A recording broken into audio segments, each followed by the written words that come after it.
کسی کو شک پڑ جاتا ہے حضرت امیر معاویہ پر، او خدا کے بندے، حضرت امیر معاویہ رضی اللہ تعالیٰ عنہ تو وہ شخصیت ہے، نبی پاک صلی اللہ علیہ وسلم نے امام حسن کو اپنے ساتھ منبر پہ بٹھا کے فرمایا یہ میرا پتر چودھری ہے، یہ سردار ہے، یہ سید ہے۔ حضور کس طرح؟ فرمایا جب مسلمانوں کی دو جماعتیں لڑیں گی تو یہ صلح کرائے گا۔ تو وہ حضرت امیر معاویہ کی جماعت جس کے ساتھ حضرت امام حسن صلح کرے، تجھے کیوں نہیں قبول؟ بلا وجہ الجھتے ہو، بلا کہتے جی وہ یزید کے ابا جی تھے۔ تو نوح علیہ السلام کا بیٹا بھی تو کافر تھا نا، تو کافر کا باپ ہونے کا معنی یہ ہے کہ آپ الزام لگا دیں گے؟ عجیب آپ بات کرتے ہیں۔ قیامت میں کوئی کسی کا بوجھ، قرآن نے فیصلہ کر دیا ہے، کوئی کسی کا بوجھ، یزید اپنے معاملات کی جواب دے گا، اس کے گھر والے اس کی باتوں کا جواب۔ اور جو یہ کہتے ہیں نا کہ ان کے والد معاذ اللہ ٹھیک نہیں تھے، وہ یہ بھی لکھتے ہیں کہ یزید کا پتر بڑا ٹھیک تھا۔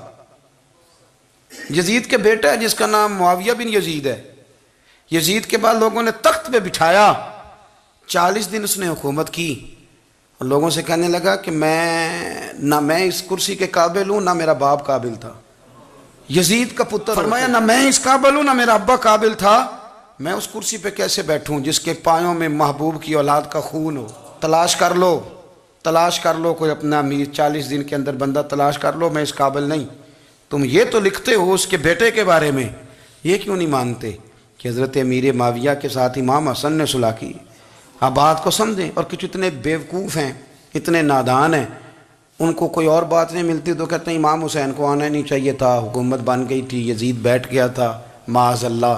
پتہ ہے حضرت عبداللہ بن زبیر کیا فرماتے تھے؟ فرماتے تھے ہم تو یزید کے خلاف اس وقت نکلے کہ ہمیں یقین ہو، یہ اس بندے کی بات بتا رہا ہوں جسے گٹی میرے نبی پاک نے لواب دہن سے عطا فرمائی، لواب دہن سے گٹی دی رسول کریم۔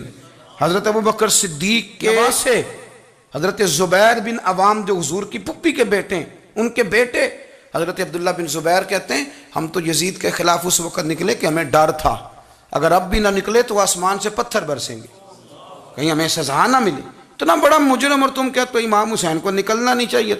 تو خرابی ہوتی ہے میرے عزیز، خرابی ہوتی۔ آپ کو پتہ ہے میں ان مسائل پر کم بات کرتا ہوں لیکن ضروری بڑا سمجھتا ہوں، میں سمجھتا ہوں یہ ضروری چیزیں۔ مہربانی فرمائیں کسی جگہ بھی کسی ایک کے بارے میں بھی اپنے عقیدے میں کبھی کوئی کمزوری پیدا، کبھی نہ کوئی کمزوری پیدا، اتنی سی بھی بات کسی کی سننا، کسی کی کرنا، ڈسکس، ہمارا منصب ہی نہیں۔ اور کچھ اور بیوقوف ہیں۔ میں یونیورسٹی میں تھا چند دن پہلے، تو لیکچر کے بعد ایک دوست مجھے کہنے لگے کہ مولوی ایک دوسرے کے پیچھے نماز نہیں پڑھتے۔ میں نے اس کو کچھ پیار کی دلیلیں بھی دی، محبت کی، اس کو کہتے ہیں الزامی جواب ہمارے اصول تفسیر میں۔ میں نے اسے کہا کہ ایک ڈاکٹر سے دوائی لے لیں، دوسرے کے پاس جائیں تو کہتے ہیں اسے تو پتہ ہی کوئی نہیں، تم غلط آدمی کے پاس چلے گئے، تو اس سے آپ کو ٹینشن نہیں ہوتی؟ یہ روز سیاستدان دھما چوکڑی مچا رہے ہوتے ہیں کہ فلانا چور ہے، فلانا چور ہے، تو اس سے نہیں ٹینشن، مولویوں کی ٹینشن ہے تمہیں۔ کہنے لگا جی نہیں، کیوں نہیں نماز پڑھتے؟ میں نے اسے کہا یار، اور وہ مجھے کہنے لگا جی آپ بڑی مثبت بات کرتے ہیں تو اس لیے میں نے آپ سے سوال کیا ہے۔ میں نے کہا یار بڑی سادی سی بات ہے، اگر تیری سمجھ میں آ گئی تو ٹھیک ہے، نہ بھی آئی تو منوانا تو میرے ذمہ ہے بھی نہیں، بتانا میرے ذمہ ہے۔ تو یہ بتا، میں نے کہا تیرے ابا جی کو، تیری اماں کو بندہ کافر کہہ گزرے، کوئی مولوی بہت بڑا شیخ الحدیث ہو، اصول تفسیر پہ، فقہ پہ، حدیث پہ دسترس رکھتا ہو، اور مستحضر علم ہو اس بندے کا، تیرے ابے اور اماں کو کافر کہے تو نماز پڑھتا ہے؟ کہنے لگا نہیں۔ تو میں نے کہا جو میرے نبی پاک کے ماں باپ کو مشرک مانے، اور میں نے کہا اگر تم نے دلیل چاہیے ہوگی تو بندے میں تمہیں دوں گا، اور بائی نیم دوں گا، اور میں ان کی تحریریں تمہیں دوں گا، جو مر گئے یہ لکھتے ہوئے کہ چونکہ وہ پہلے چلے گئے تھے، انہوں نے کلمہ نہیں پڑھا، لہذا معاذ اللہ صبح معاذ اللہ دوزخ میں جائیں گے۔ تیرا حوصلہ پڑھتا ہے تو پڑھ نماز، میرا تو نہیں پڑھتا، میں کیسے پڑھوں؟ اور اس قدر کمزور نظریے ایک آدمی کہ اپنے قلم سے لکھتا ہے، اپنے قلم سے اپنی کتاب میں لکھتا ہے کہ جس مچھلی کے پیٹ میں حضرت یونس نے کچھ دن گزارے وہ مچھلی جنت میں جائے گی۔ دے شرم نہیں آتی؟ جس مچھلی کے پیٹ میں یونس چند دن رہے وہ جنت میں جائے گی، اور جس ماں کے پیٹ میں مدینے والے رسول 9 مہینے رہے، یہ حیا نہیں آتی تجھے بات کرتے؟ پھر بھی سمجھ نہ آئے تو ہم سے آ کے عقیدہ سن، ہو درود تجھ پہ بھی آمنہ، ہو درود تجھ پہ بھی، تیرے لال پر بھی سلام ہو، تیری گود کتنی عظیم ہے، تیری گود کتنی یار آپ مجھے دلیل دینا، میں آپ ہماری ساڑی تے باٹی کون نہیں تے سانجی کدے نال ہونی ہے، ہمارا کسی سے ذاتی رٹا ہی کوئی نہیں، آپ بات کو سمجھیں، لیکن تجھے کوئی اور چیز لکھنے کو ملی کوئی نہیں، تو نے قلم اٹھایا اور تو تکلیف دیتا ہے نبی پاک کو، تو وصیت والدین کو معاذ اللہ یہ لفظ کہہ کے گزر جاتا ہے۔ اور ان کے نام دیکھو، آمنہ، نام کیا ہے؟ آمنہ۔